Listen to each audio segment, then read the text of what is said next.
పార్వతీపురం మన్యం జిల్లాలో విద్యార్థుల మరణాలు ఆగడం లేదు. జిల్లాలోని మక్కువ మండలం ఎర్రసమంత వలస ఆశ్రమ పాఠశాలలో 6వ తరగతి చదువుతున్న విద్యార్థి తాడంగి చిన్నారి చనిపోయాడు. కిడ్నీ సమస్యలతో బాలురు చనిపోయాడని వైద్యులు తెలిపారు.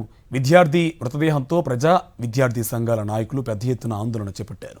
గిరిజన విద్యార్థులు మరణిస్తుంటే ప్రభుత్వం చోద్యం చూస్తుందని ఆగ్రహం వ్యక్తం చేశారు. ఆశ్రమ పాఠశాలలో చేరి ఉన్నత శిఖరాలు అధిరోహించాలన్న అడవి బిడ్డల కలలు ఆవిరైపోతున్నాయి. చదువుల మాట దేవుడెరుగు. ఆశ్రమ పాఠశాలల నుంచి సురక్షితంగా ఇంటికి వస్తే చాలు అన్నట్లుగా ప్రస్తుతం పరిస్థితి నెలకొంది. కలుషిత త్రాగునీరు, అనారోగ్యం, సరైన వైద్యం అందకపోవడం వల్ల ఏడాది వ్యవధిలో 15 మంది గిరిజన విద్యార్థులు మృత్యువాత పట్టడం తీవ్ర ఆందోళన కలిగిస్తోంది.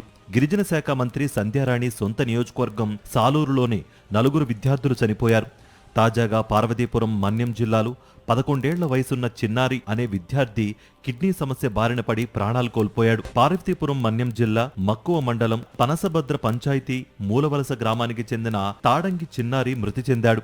ఎర్ర సమంత వలస ఆశ్రమ పాఠశాలలో 6వ తరగతి చదువుతున్న చిన్నారి అనారోగ్యానికి గురైనట్లు ఈ నెల 13వ తేదీన తల్లిదండ్రులు ముగిరి కాంతమ్మకు పాఠశాల యాజమాన్యం సమాచారం అందించింది.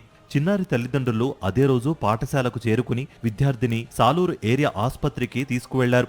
అక్కడి నుంచి మెరుగైన చికిత్స కోసం విజయనగరం తరలించగా విద్యార్థి పరిస్థితి విషమంగా ఉండడంతో విశాఖ కేజీహెచ్కు రిఫర్ చేశారు. అక్కడ చికిత్స పొందుతూ చిన్నారి మృతి చెందాడు. కలుషిత నీరు కారణంగా అనారోగ్యానికి గురై కిడ్నీలు పాడవడంతోనే తమ బిడ్డ మృతి చెందినట్లు వైద్య అధికారులు ధృవీకరించారని తల్లిదండ్రులు కన్నీరు మున్నీరవుతున్నారు. విద్యార్థి మృతిపై ప్రజా సంఘాల నాయకులు ఆగ్రహం వ్యక్తం చేశారు. గిరిజన విద్యార్థులు అనారోగ్యంతో పిట్టల్లా రాలిపోతున్నా నిర్లక్ష్యంగా వ్యవహరిస్తున్నారని మండిపడ్డారు. ఆశ్రమ పాఠశాలల్లో ఏఎన్ఎంల నియామకాల కోసం చేసిన మొదటి సంతకం ఏమైందని ప్రశ్నించారు. విద్యార్థి మృతదేహంతో ప్రజా సంఘాల నాయకులు ఆందోళనకు దిగారు.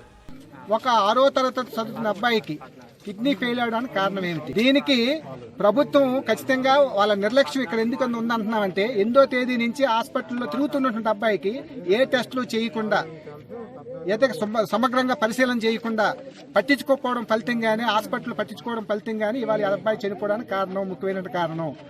ఇన్ని మరణాలు సంభవిస్తున్నా ప్రభుత్వం కనీసం స్పందించకపోవడం పట్ల పెద్ద ఎత్తున విమర్శలు వినిపిస్తున్నాయి.